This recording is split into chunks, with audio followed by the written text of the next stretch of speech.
Hey everyone, my name is Johnny Lawrence and I want to introduce you to something a little bit different.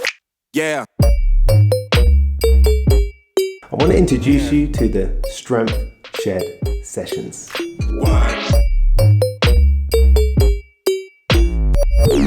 Hi, my name is Johnny Lawrence and welcome to the Strength Shed Sessions. Today I've got a really great guest, as you can see, and this is a guy who, for what it's worth, really earned my respect over lockdown as he offered free sessions to NHS workers. If anyone needed to be healthy, it was them. Obviously, we greatly appreciate everything you did, but these guys took it to another level. So, and when I say guys, I mean him and his now fiance. So, ladies and gentlemen, Sam Betty. How you doing, mate? I'm good, mate. Yeah, thanks for having me on. Yeah, no problem, buddy. No, I couldn't do it without you, really. Just I need you to come help me out. Yeah. Answer some questions. No, yeah, I'm looking forward to it. It'll be good. So, yeah, tell people a bit about yourself. So I'm from Cornwall originally. Grew up down here. I went to Truro College. So when I was about 18, I left there and I started playing professional rugby down at Cornish Pirates. So that's sort of my background. Got a gym down the road, haven't you? Yeah, so we've got a gym down the road called Lift Gym. So me and my partner Kayleigh, as Johnny just mentioned, we set that up in April of last year. It was starting to go real well, and then obviously COVID came along. Yeah. So you managed to keep going, haven't you? Yeah. We did what we could over lockdown. Obviously, all the Zoom stuff everyone started doing. Everyone's an expert at Zoom. Everyone's Zoom. One company have done well is Zoom. Yeah, right. So, someone might want to look into that. Yeah, that's suspicious, right? So yeah, we did a bit of that, and we did what we could. We're now back to training people outside, which is awesome.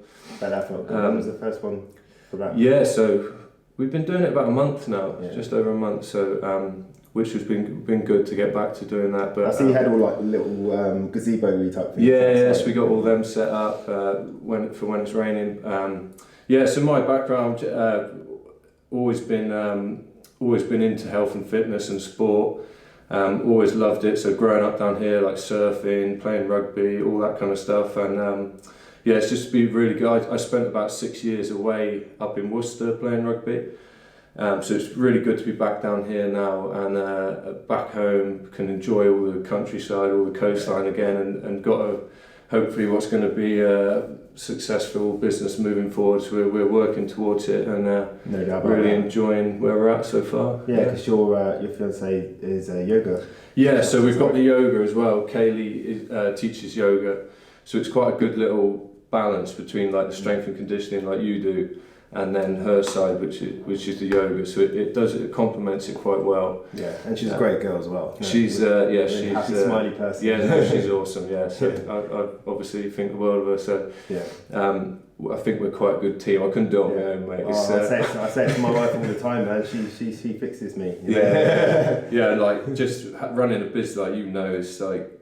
I'm so glad I got her to help me because it's tough, but it's awesome doing it together and we're it's not always easy together, is it? No, it's not. That's the thing, mate. Because you're living together, you're working together. It's like you're constantly talking about work, but when you enjoy it, like I know you enjoy this as well. So when you enjoy it, I think it's a bit easier. Yeah, it is. Well, we got a few questions to do. So the first one is, where did you grow up and what was it like? You sort of touched on that. Yeah, so I grew up down in Cornwall on the Roseland. If you know the Roseland, lovely area. It's pretty quiet, real rural, but it was good. It's like awesome place to grow up. Real lucky. It was quite secluded, so quite out the way in a tiny little village. Like not many places around. Like friends were quite a way away, so it was everything's a way away. I know. So it was awesome. Like real lucky. It was like 15 minutes. I could walk down to the beach, and like it was awesome. Like it was a little bit sort of lonely when my brother left home, so I didn't have loads of mates nearby. So where did he go? He just left. He went away travelling, then he went to uni. So so like we were real tight when we were younger, and then when he left, I was a bit like, oh, So you just have one brother? I've got two brothers. The other one is a half brother, so he was living elsewhere. Okay. But yeah, so it was quite quiet, I think, quite secluded. So I did spend quite a bit of time at home, but like in terms of how lucky I am to grow up down here and that kind of thing, it was. Yeah, I grew up in London. Exactly. Yeah. So there's pros and cons of all this. You're absolutely right. Like you've got loads of mates and loads of stuff to do in certain places, and yeah, it's different, isn't it? But but it's different and not necessarily one better than the other. No. That's right to say it's different. No, but I'm super lucky. We always go on about how lucky we are to be from here. So I love it because obviously I used to live in London, Hertfordshire, and I know that quite often when I'm on the beach and it looks like I'm in paradise, that's the time to take a picture and send it to my friends. How's life in London, guys? Yeah, so that's fun as well. But I mean, so what drew you into the fitness business? Because I know you started with rugby. Maybe you want to get into rugby. Since I can remember, I've always loved training. Since I think I started playing rugby at 7, started surfing when I was about 7. Who did you play for originally then? Truro, yeah. So that was like in Truro. Oh, is he? Oh, nice. Yeah. So the minis under 7s back then at Truro. I always loved sport. I played everything. Played football, cricket, whatever, tennis. Just always loved playing sport. Always loved being active in the sea, just running around the coast path, all that kind of thing. So just always loved it. And then when I was 16, like I mentioned, I went to Truro College, and they had a rugby academy there. Yeah. So I thought I'd give it a go. So I've been playing a bit at Truro and at school. So I went to the rugby academy. Did all right there, and luckily, as I came to the end of college, I got the opportunity to go down to the Pirates, like I mentioned. Yeah. So 4 of us who got these. They were full-time professional contracts, but only not much money. But it was like it was like the bare minimum, and they gave us a flat to live in, which at the time was like made up. It was sick. So we got the chance to do that, and just like knuckled down, got my head down, really went for it, and was lucky enough to play for 12 years. Yeah. So 6 years at Pirates, then I moved up to Worcester to play for 6 years. The last 2 or 3 years at Worcester, I did my PT qualification, so I was having an eye on the future, thinking, I've got this ain't gonna last forever, and I need to. How are you getting out of bed these days? No, I'm alright. I'm good, sweet. Good. I came out relatively unscathed, mate. I had a few concussions, so we'll see later down the line. Yeah, well, that's my body's alright. I feel good. So. I know from when I used to wrestle, I get reminded every morning, and I get up, and I'm also 40, but I get up and walk to the toilet. I'm like, regret some of that. It's definitely, I'm not 25 anymore, but I did my PT. And a guy I knew had just opened a gym. It was like a small group personal training type gym, so like groups of 4. And he said, would you want to come down and give it a go, do some training? So I started doing that like 2 nights a week, Monday, Tuesday night after training. Just really enjoyed it. Like we were speaking about before, just like helping people achieve fitness goals, and it's really rewarding. It's a great job, isn't it? Yeah, it's awesome. Like every job, it's got its ups and downs and good points and bad points, but generally it's really good, and pretty lucky to do it and just being able to help people. So I knew it shines through with you as well. Your genuineness, you can see that in your social media and stuff. So just really enjoyed it. It was like, this is probably what I want to do after rugby, and throughout playing rugby, you pick up so much knowledge about strength and conditioning. You have the hard way. The hard way. But without even really realising, you learn a lot. So I kind of had a load of knowledge without really even realising, and then sort of do lots of extra reading and brushing up on that, and so never stops either, does it? No, it doesn't. No, and it shouldn't. You should always be like any trade, I guess you're in. You should always be looking to learn and improve from it. So. So it was just definitely something I want to continue. Like we said, moved back down home after finished playing, and opened up our gym lift, and so far it's been going well. Obviously the first year it's tough, as you know. Well, it's free in a way. That's it. And just getting people in, and you're doing everything yourself. And let's face it, you couldn't. if you can survive the situation that we've just all survived, then I think you're going to be okay. Buddy. Yeah, that's it. Like, yeah, so it's hard work at the start, but starting to you build your reputation, and people are coming back, and yeah. So hopefully, next few months, everything will start going back to relative normality, and we can push on again. Yeah. I mean, like I said, what you guys did through lockdown was amazing. So I think you're going to be absolutely fine.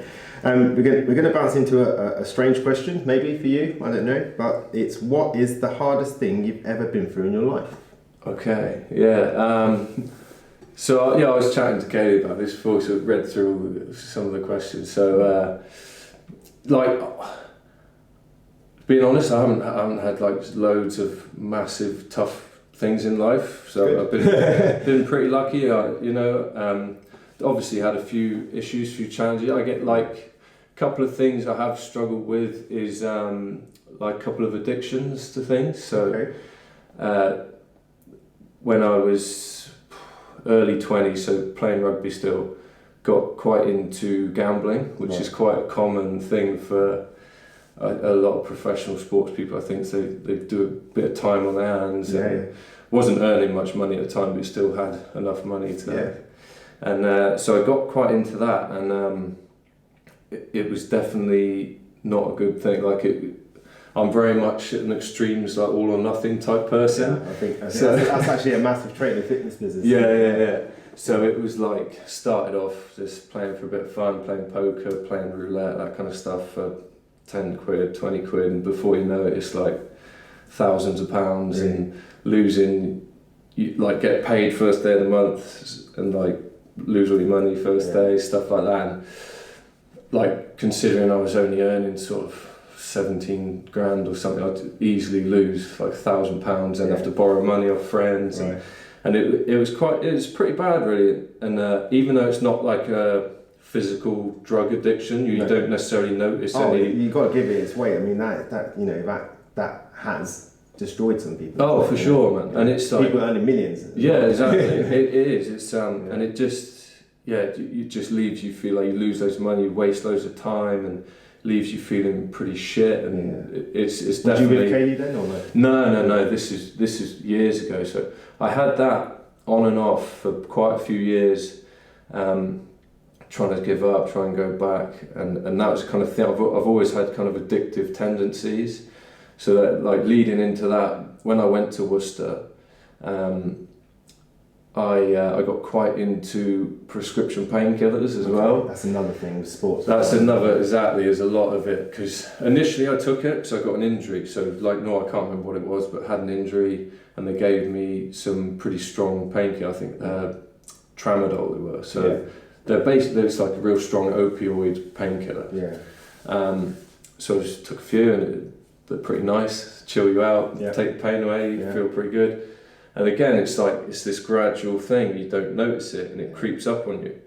You take one or two on a after a game, and then next thing you know, you're taking it the next day, then on your day off, easy. and then you're taking it every. I know in rugby, like. Especially when that level of pain. I mean, I'm watching the World Cup recently and seeing the impact that people just don't know. Rugby is full on. It's so painful. It is. It's full on, and it's. I think for me though, I started using it.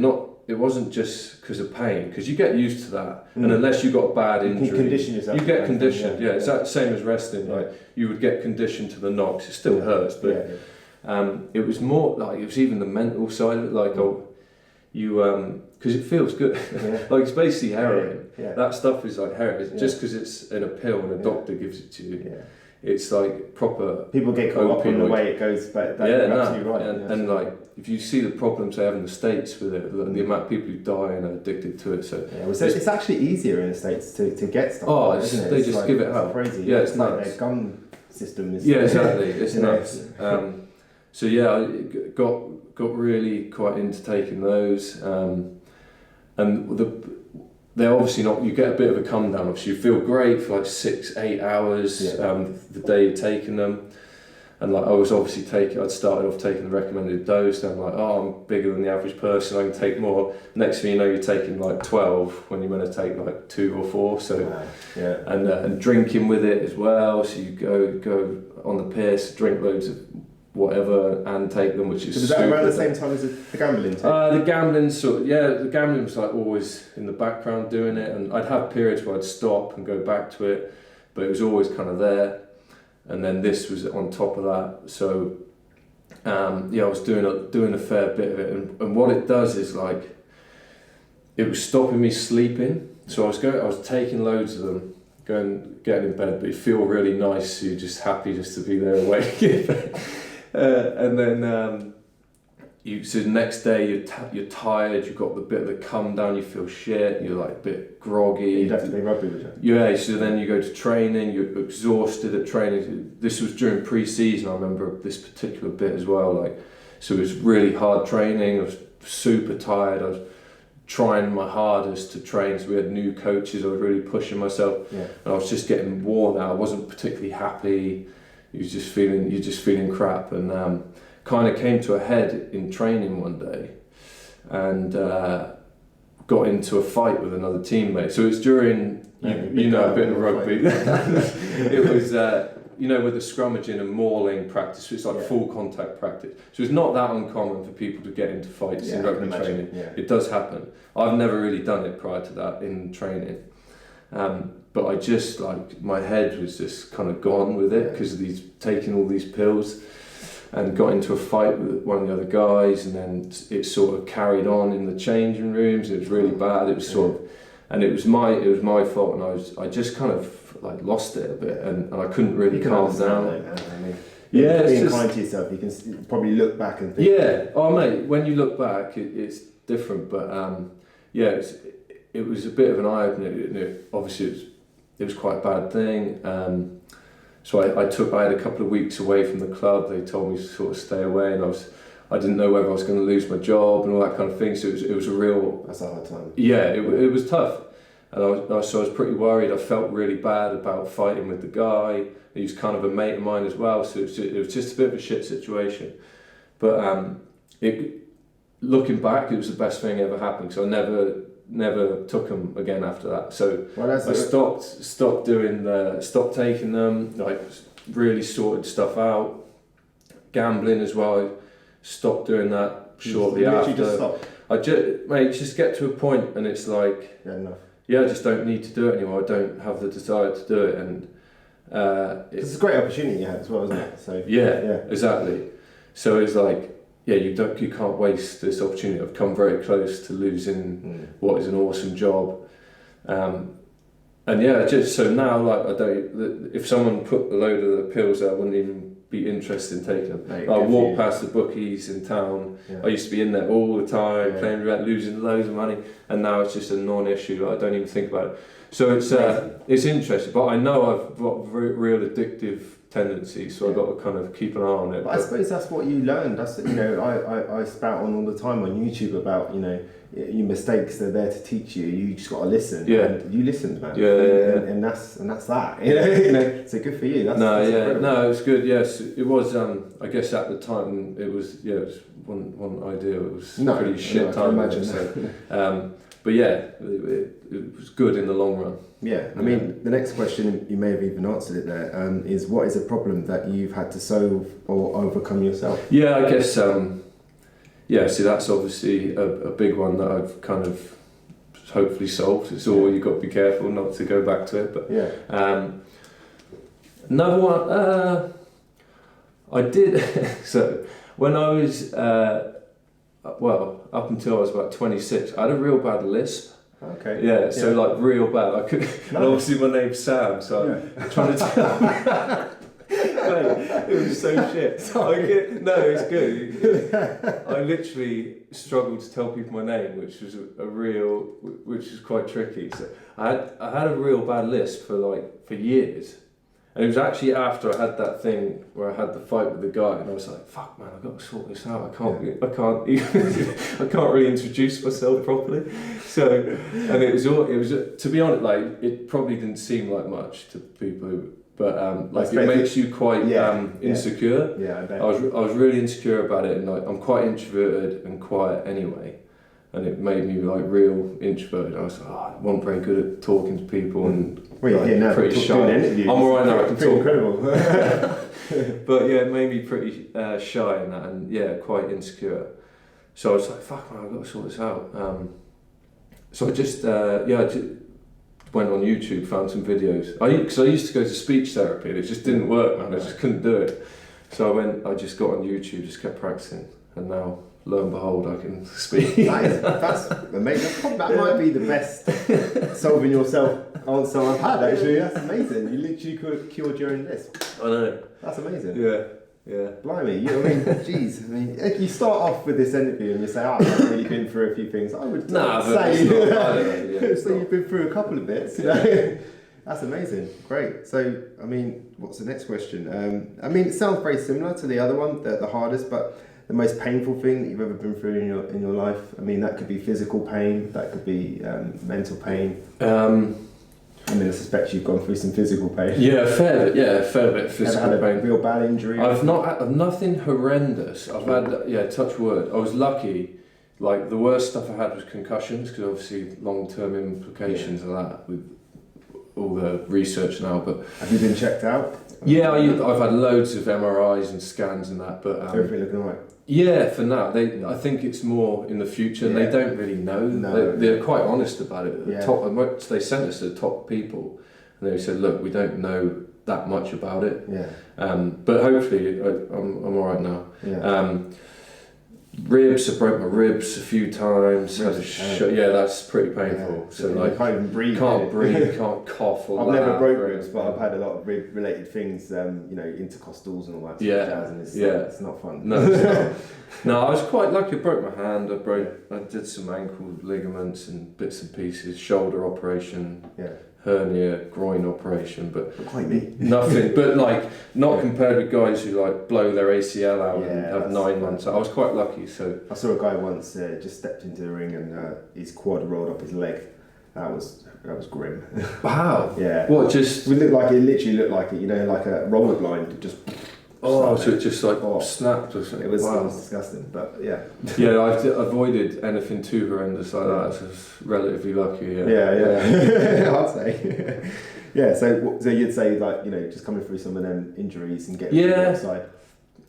Yeah, like obviously like we touched on like mentally pain. So I guess the addiction stuff it was relatively tough at times. And you feel like you feel a bit shit and let yourself down, you let your family down maybe, and that kind of thing. So did they get to the point of supporting you? And they were also. I always ended up telling family and friends like stuff, and everyone was always super supportive. So I was very lucky in that respect. Yeah. The consistency I see around addiction is people attach a lot of shame, don't they? And I think that makes it harder to talk about, and to sort of get help in a way, So I think it's amazing. That's actually incredible. And have you got any advice for anybody on that? Not necessarily how to fix it as such, but would you say to somebody, get help or? Yeah, I don't know. Be honest about it. They always say you've got to admit that you've got a problem, because it's easy to be like, no, I'm not addicted. I just do it for fun.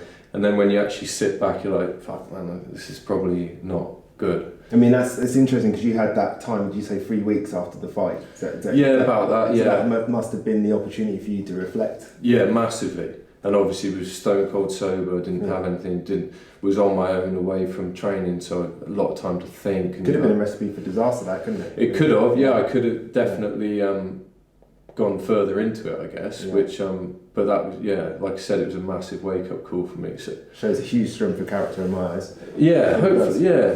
No, in terms of advice to people, I guess admit you've maybe got a problem, and then talk to people about it as well. That's the thing, especially with blokes. There's a lot about it now and then. You've got to talk about it. And that's right.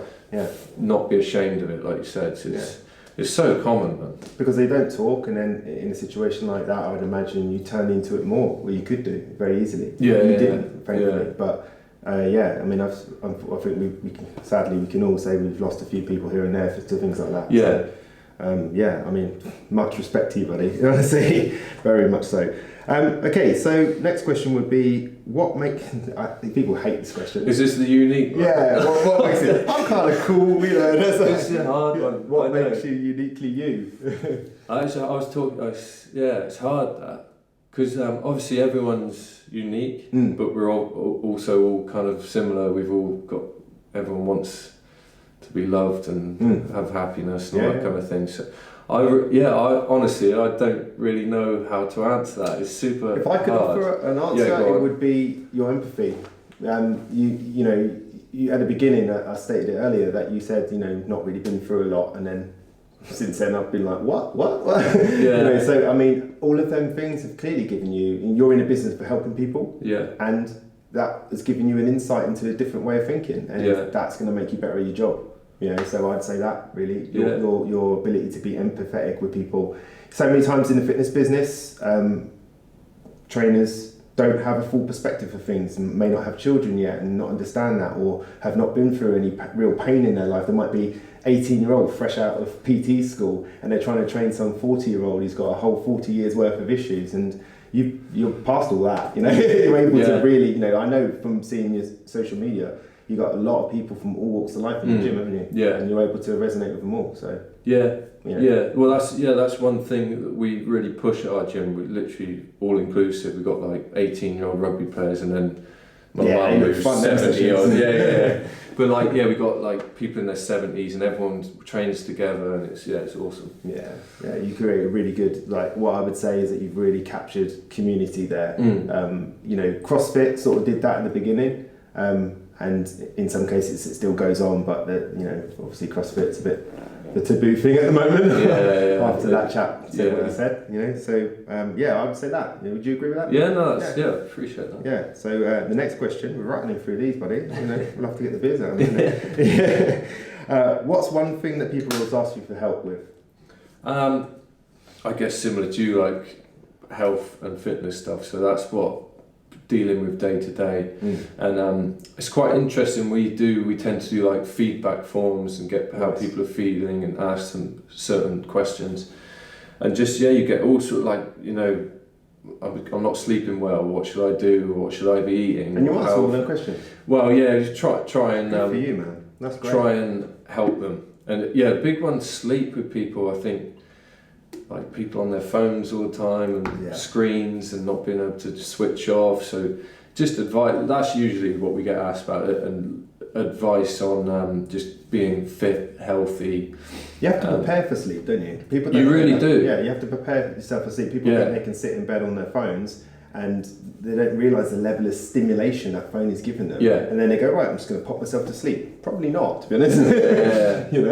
It's so easy to do that though, because we're all addicted to them. It's just all looking at them constantly, even if you don't want to, just...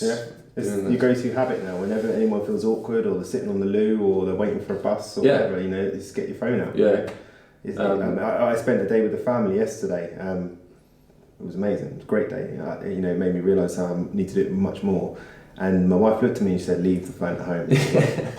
You got it. I like doing that. I like leaving it at home. And then you don't even think about it. Yeah, you're right. We went on holiday to Morganporth for a few days, and the wonderful thing about Morganporth is there is no reception for phones at all. So I was like winning. You know, it was great. It does you good. So that generally just fitness, health advice, and I really enjoy learning that stuff anyway, so I'm always reading about it. It's important. It is. I think it's the most important thing. It's like if you don't have your health, everything else is forget losing weight, forget getting muscular. And or like money's becomes pretty. If your health is in question, that money's like you're not worried about that. That's the main thing is your health. So I really find it fascinating in figuring out how I can be as fit and healthy as I can, and then really enjoy trying to help other people with that as well. I think that's amazing, like that you go to that level, because I mean, gyms, I mean, I love gyms, obviously, work in the fitness business, you've got to love gyms, but, you know, we may have all experienced them gyms where they're just only interested in your membership. Yeah. And they don't ask you questions, and, you know, members are suffering in different ways, and you're asking them questions and you're getting the answers, and you're trying to help them. Exactly. I mean, no one expects you to have all the answers, but the fact that you're like, do you know what, I'm going to go find out for you, actually. Yeah. Well, that's it, like a gym, doing the lifting and the cardio and stuff, that's one part of it. Like training's one part. You might only be at the gym for 2 hours a week. Yeah. All the other stuff, the diet and the nutrition, lifestyle advice is probably more important. Absolutely. So it's like a whole package. So we try and do that and help people, that kind of thing. So more than just a training session. I mean, that gym work it creates the stimulation and for the muscle growth or the fat loss. But all of that happens, like exactly as you say, in rest, on recovery. And if you're going off on the drink and that, not sleeping and all that, it's not going to help you. You know. Yeah. So I think that's brilliant. That's a great answer, actually. Because a lot of times wait till you have kids, mate, and you go to them kids' parties and everyone knows you're a trainer. They're going to ask you questions. They're going to want to know all the answers then. Cool. So next one is, what are some of the greatest lessons that you've learned in your life? I reckon just like try and be kind to people. I've realised you just never know what someone else has been through or they're going through. Absolutely. And you look at someone, you can make all the assumptions in the world, and you just have no idea what's really going on. That's very good. Yeah. I think that massively, and just try and empathy, try and put yourself in other people's shoes, and then you get a different perspective. Like fucking hell, this, and I think that's massive. Like when you're young, it's hard. Like 18, like you don't really understand. Yeah, you don't have that experience. No, you don't, or very few people. You need to learn it, and then you go through life and you realise they come from all different backgrounds and different starting points in life. And like I've been super lucky. I've had a good starting point. I'm very fortunate, and some people haven't. And I've almost messed my life up in certain ways. So other people, they come through adversity, and you just don't know what someone's been through. So just, I guess, being kind and trying to put yourself in everyone else's shoes is a good thing. You've got some great answers here. Yeah, it's like the oracle of truth. It's a great answer. Yeah, definitely. I mean, you're right. Being kind. There's nothing wrong with being kind. Like some people, especially men, it's like it's a bit mamby-pamby. It's not at all, because them men are probably suffering too. You know? And it's a big problem right now with men's mental health, and anyone that's brave enough to go out there and speak about things that's good. And I mean, it took me a while to say that because I've recently done it. So it's awesome. I think that's a great answer, mate. Well done. So next question we've got is. Love this. What advice would you give to you 10 years ago? I think about this kind of thing quite often, actually. I would tell them, a few things. Like, first of all, don't worry too much. Things will work out. Like, it will be alright. Imagine the things you worry about 10 years ago. I'd love to have that problem. Yeah, that wasn't really a big issue. Just take your opportunities. Learn. I really wish I'd learned more at a younger age. Yeah. Because when I was playing rugby, like I was all involved. All I wanted to do was do well in rugby, just have a good career, and it was like all consuming. You don't realise you get quite a lot of time, free time. Had enough money to do some stuff, and like didn't always make the most of it. Like towards the end, I did with getting my PT and going into that, doing a extra job, a part-time job. But like, there's so many things I could have done, and that's, if I was advising like young kids now, I'd say like, just take your opportunities, learn as much as you can, learn a trade, learn a language, learn. So the more skills you have, the better you're gonna be fine. Fail at it, Don't be afraid to fail. No, just do it. Like, just try and learn as much as you can. Take your opportunities. Don't waste your time. Like, if you look back on. I don't know how many times you've been on the piss and just hung over and wasted time, or just like not made the most of your day.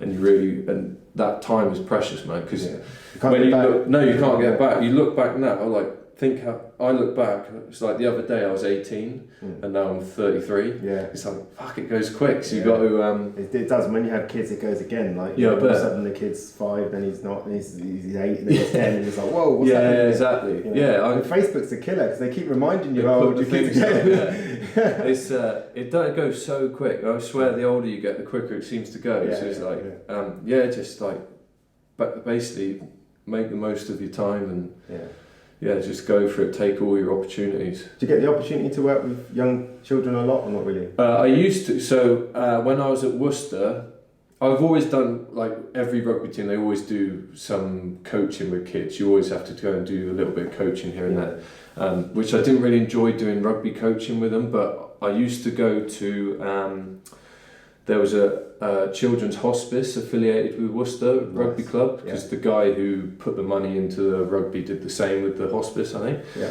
So I was quite involved with that. I used to go down to do stuff with the kids down there, and man, that was like pretty tough but super rewarding, and just like put everything in perspective every time. Emotional moments, things like that.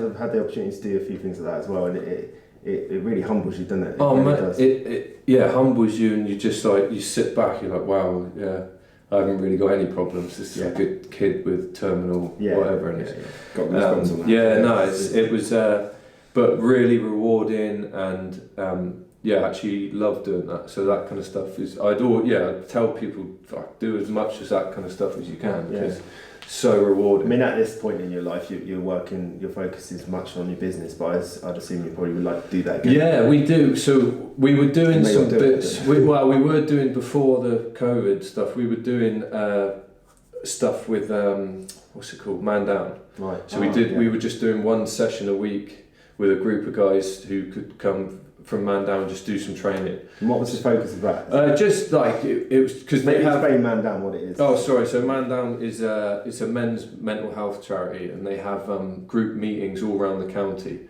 So one of the guys, I know a couple of the guys who work with there. So chatted to them and said we can put a class on, and whoever wants to come, part of the groups nearby, they can come, and we'll just do a little bit of training. Nice. And it was real good. So that kind of stuff, it's always they probably needed that more than ever over COVID. I know, and obviously it's that was one of the bad things. People really needed the group and training, exercise, and all that. It was tough, and we had to wait for a long time for the fitness business to open again. Yeah, it's still not yet properly. I mean, no, it's just like the outdoor stuff you can do with minimal numbers, but you managed. You found a solution. We're doing what we can, which is cool, but I think people are really going to need that group exercise activity stuff again. So you think that will come back, hopefully, the Man Down stuff? Yeah, I hope so. Yeah, we love doing it. Good response. It was awesome. Like, we got good numbers, and even if we didn't, if one guy turned up, it was still worth it. It's like, if he enjoyed it, so it was awesome. It's like, cool. So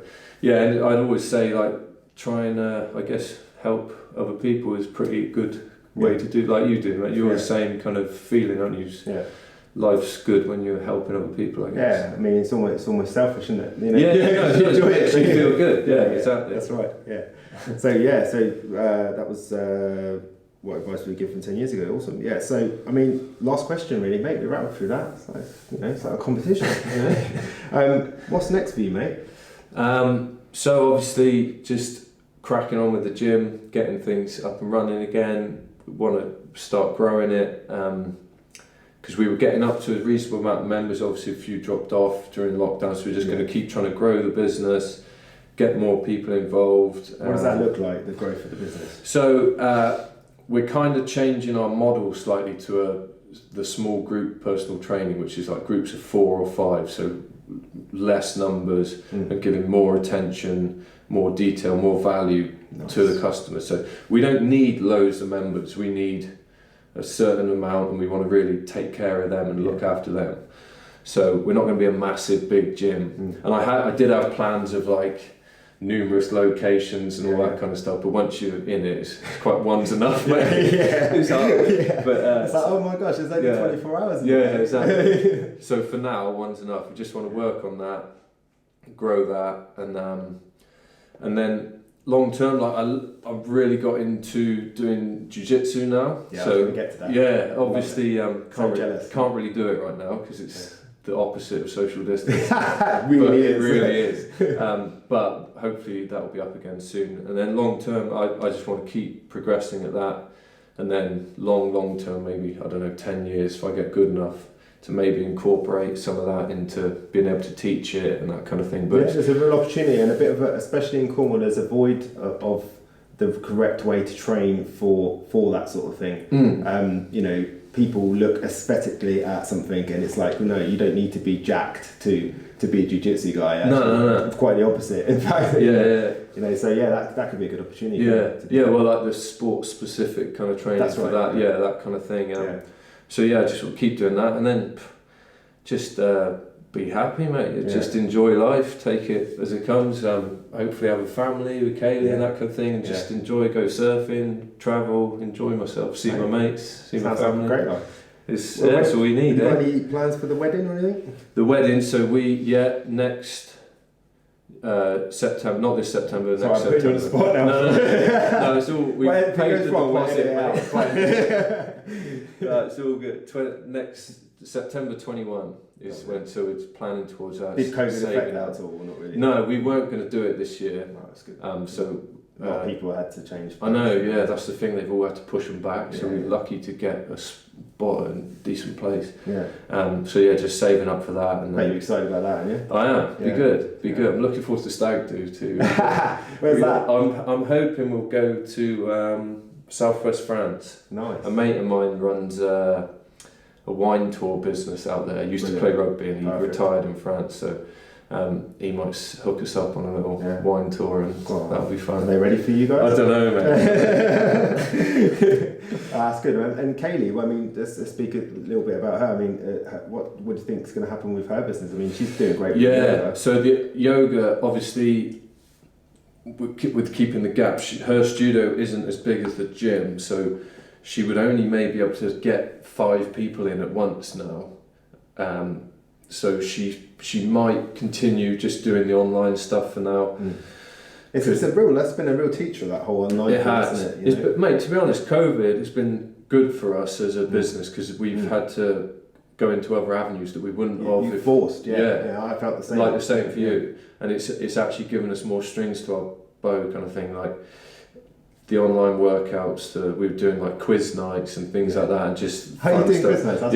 Like pub quiz. What else do we do? Like catchphrase. Bingo. Kayleigh was doing bingo. That's amazing. Yeah, but that's what I mean, man. The effort that you put in to look after people was just great, man. And I mean, I didn't know any of that stuff, and that, I still thought it was really good. I mean, I saw a lot of it on social media, because that was hard as well. As sort of businesses showing other people's achievements, and it's like, I haven't had anyone for 3 months. It's really tricky,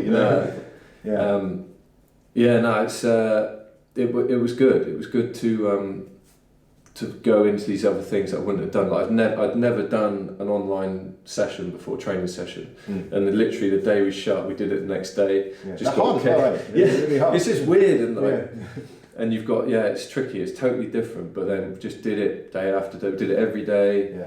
And then you're like, oh, good, I can comfortably do an online training session now. Well, you learn through, again, as we said earlier, through making a few mistakes. Exactly. Hopefully not big ones, and then you make mistakes, you learn, and then you improve. And to be honest, COVID's been I've got cramp in my hamstring.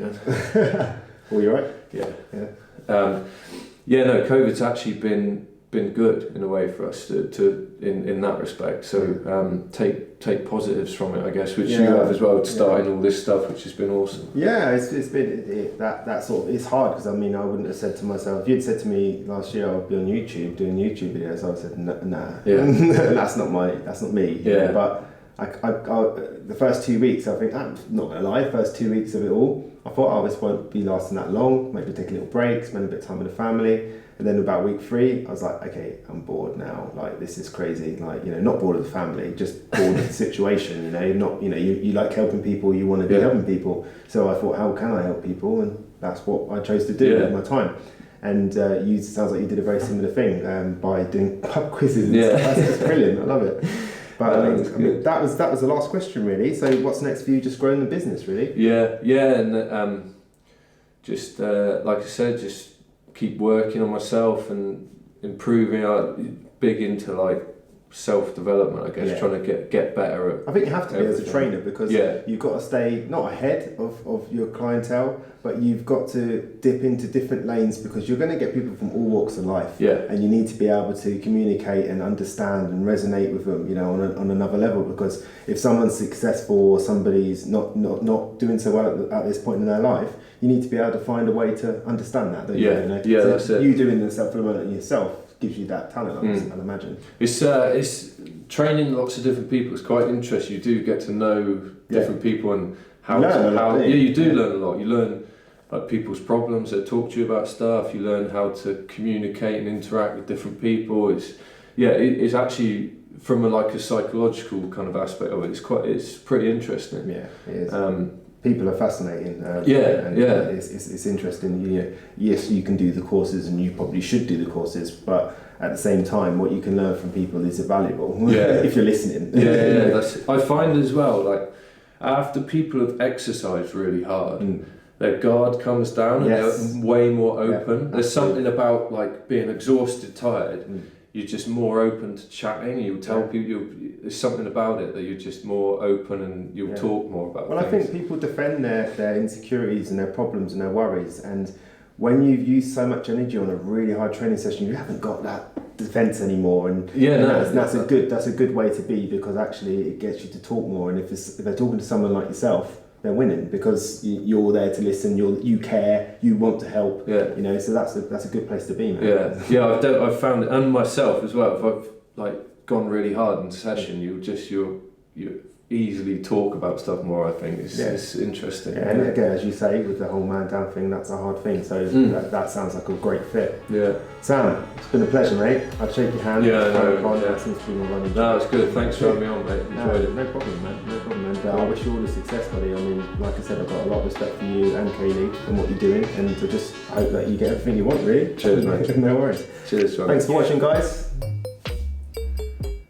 I want to take the time to thank Sam Betty for his time today. I had a great time speaking with him. What a really nice bloke, what a really interesting bloke. I mean, how many people do you know that are a professional athlete or have been a professional athlete and now run their own successful gym? That's pretty amazing. It's well worth visiting Lift Gym in Cornwall. I really loved his advice on being kind to people. Having an understanding that you never know what's going on in someone's mind, in someone's life, and how someone's feeling. So be kind, because that could be the difference for them that day. Really great advice. I want to encourage everyone to subscribe. I want to thank everyone for watching, and I want to see you next week for another episode of the Strength Shed Sessions.